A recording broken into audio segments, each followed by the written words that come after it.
Lots of people go into therapy and come out. Lots of people take years before they go into therapy. Some people never step foot into therapy.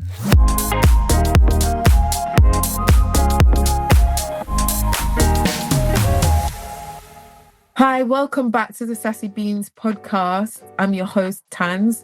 Today, our guest is called Aaliyah, and I'm going to let Aaliyah introduce herself. She's been doing some amazing work in the community, and it's such a pleasure to have you here on this podcast, Aaliyah. Yeah, can you just tell our guests a little bit about yourself? Yeah, so hello, thank you for having me. My name's Aaliyah and I am a co-founder of a youth engagement service called Dipped in Creativity Engagement, which we also call DICE. I do a lot of work in the community with young people and young adults. So in regards to introducing myself, I would say that my background is mostly around supporting young individuals to think about their next steps, which comes under being a progression coach. Also thinking about their goals and their careers, and then also doing a lot of work in the community around youth engagement. Yeah. Amazing. So it sounds absolutely fantastic. Lots of youth work, but lots of not just standard youth work, but really about pushing them and engaging them and having that impact of helping them to move forward. So this podcast is all about mental health and well-being, which affects everybody. So it knows no age, no race, nothing. If I were to ask the question in terms of your mental health and well-being journey, is there any significant moments that stand out for you in terms of either challenges or successes? Yeah, there's been a lot of, I'd say, challenges, self-successes. But I think one of my challenges would be, I guess, that transition of being a young person to then becoming a young adult, the changes that come with it in regards to being able to access services or continuing to receive the support that you previously had. But one of the main challenges, and something that I found also working with a lot of young adults, is when we get to a certain age, the support, the guidance, the reassurance, a lot of those stuff go because of the age. And I think I found that challenging because on my journey, when I did get to 25, in regards to my mental health and well-being, I felt like there was still more I needed to focus on, work on and develop, because I was in that process, if that makes sense. The journey wasn't finished. And yeah, the challenge was just being able to navigate it by myself. And I feel like I have been able to navigate it by myself, but it's taken a lot of resilience, a lot of mindset, a lot of just being able to show up. And something that I question in the work that I do with young people, young adults, I just don't think it's fair. I don't think it's fair, the amount of resilience, energy, continuous showing up that you have to do to receive that support when you get to a certain age. That was one of my challenges. There has been other challenges in regards to being in workplaces, being able to confidently still show up and navigate what needs to be done despite how you might be feeling. But yeah, that was one of my challenges. And then I'd say with a highlight. Yeah. I think a highlight for me is something I'm realizing getting older. And obviously everyone sees their highlights as what, different, coming from different angles. But my highlight has been, I think it's been empowered by my journey. We hear this word empowered quite a lot. But when I say I'm empowered by my journey, my so-called lived experiences around getting to a stage where I've accepted what I've gone through, who I am, what's to come from what I can see. And I think that highlight has allowed me to keep going in life, and it links back into my resilience. I think if I didn't have the time to reflect and accept, what's going on for myself, I could be sitting here with a lot of questions and not being able to move forward as much as I would want to. So yeah, that has been a highlight. It's just accepting and being empowered by my journey and my footsteps, rather than sitting in it. That's so key what you're talking about, that word acceptance, because there are so many things in life that we have to learn to accept. It may have challenged you. It might not have been what you wanted it to be, but having that level of maturity where you can accept and say, well, okay, the situation didn't come out the way I'd like it to come out. However, I'm going to accept that I did my part and everything else may be out of my control, but I can accept that. In fact, that has been like a key element of you being able to, like you said, be empowered, because often some people might look at acceptance as a defeat, but you're saying that it actually helped you by empowering you to move forward.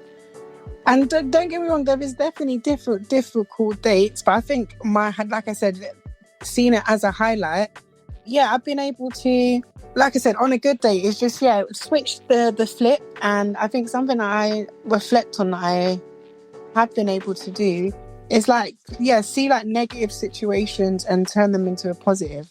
But that's my way of getting through what we need to get through. So it helps with the mindset, it helps with the motivation, it helps with the unknown.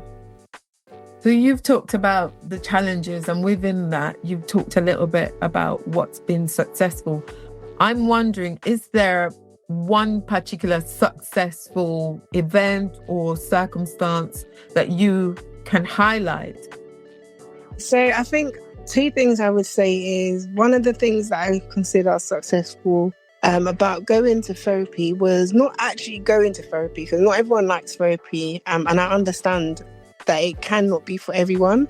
Yeah. But for me, I think what was a success was finding which form of therapy worked for me, or I found easy to engage with. So I did a lot of different types of therapy growing up. There was like talking therapy, CBT therapy, and then I think the one that I came across was art therapy, basically, and that was with a service in Hackney.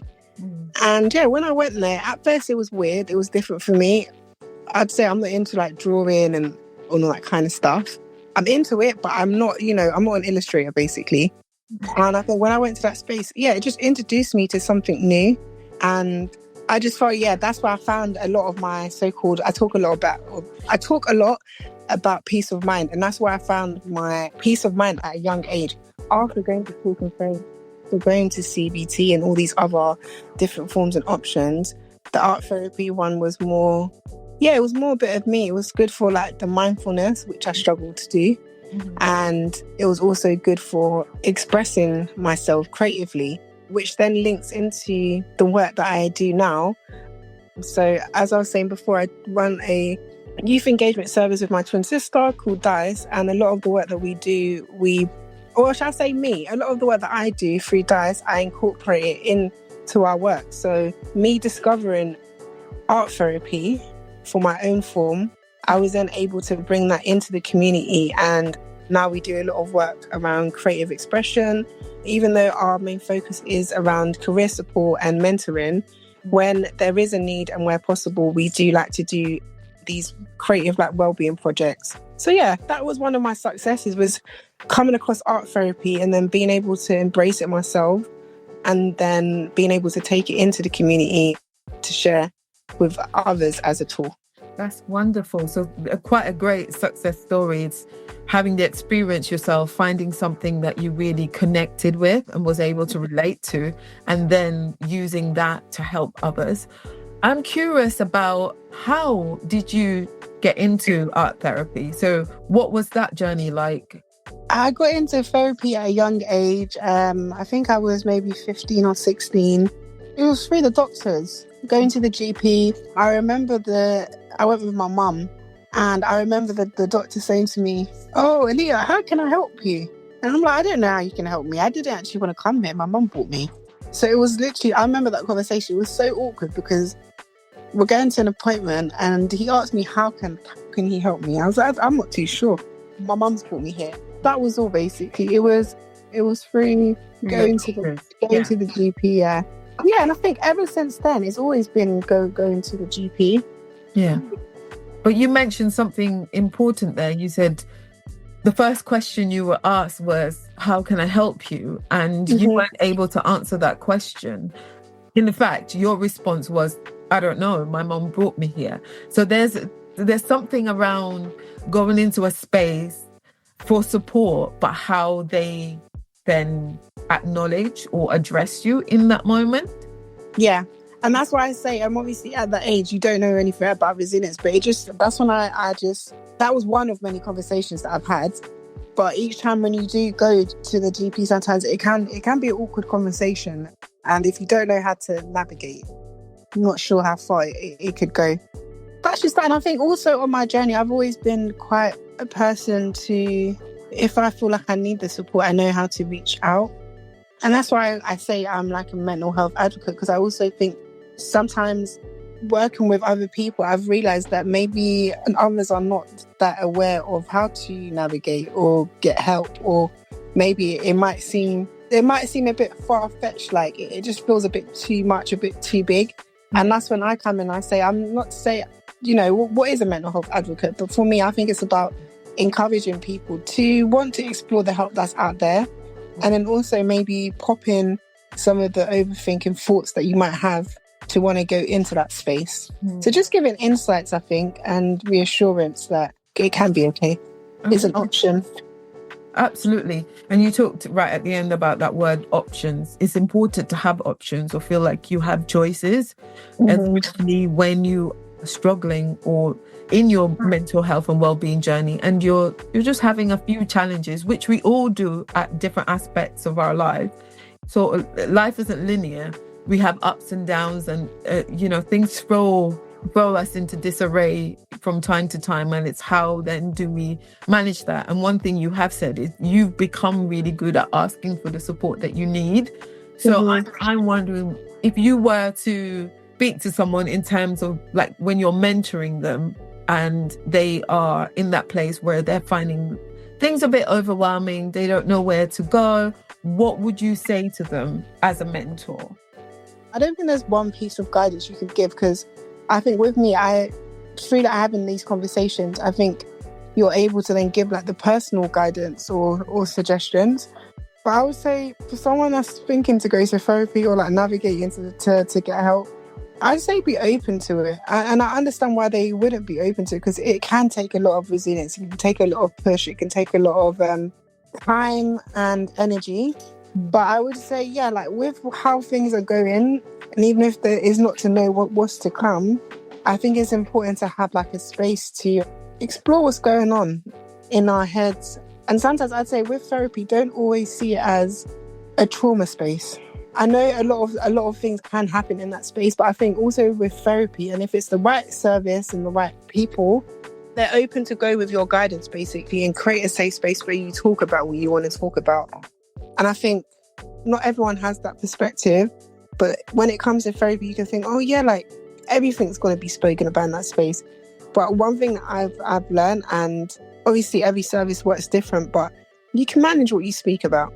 And I think that sometimes can be a barrier, because if you feel like, I need to speak about everything and, it's not a safe space and all these things, then those can be barriers. But I think if you see it as something where it's there for you, And in therapy, one of the key things is it is a working relationship. So those conversations can be had as to how can we make the space feel safe? How can it be more comfortable? How can you be in that space and feel like it is your space to be more open, to explore what you feel comfortable to explore, but to stand back. And one thing I think for people to remember, it is a journey as well. This is also part of the journey.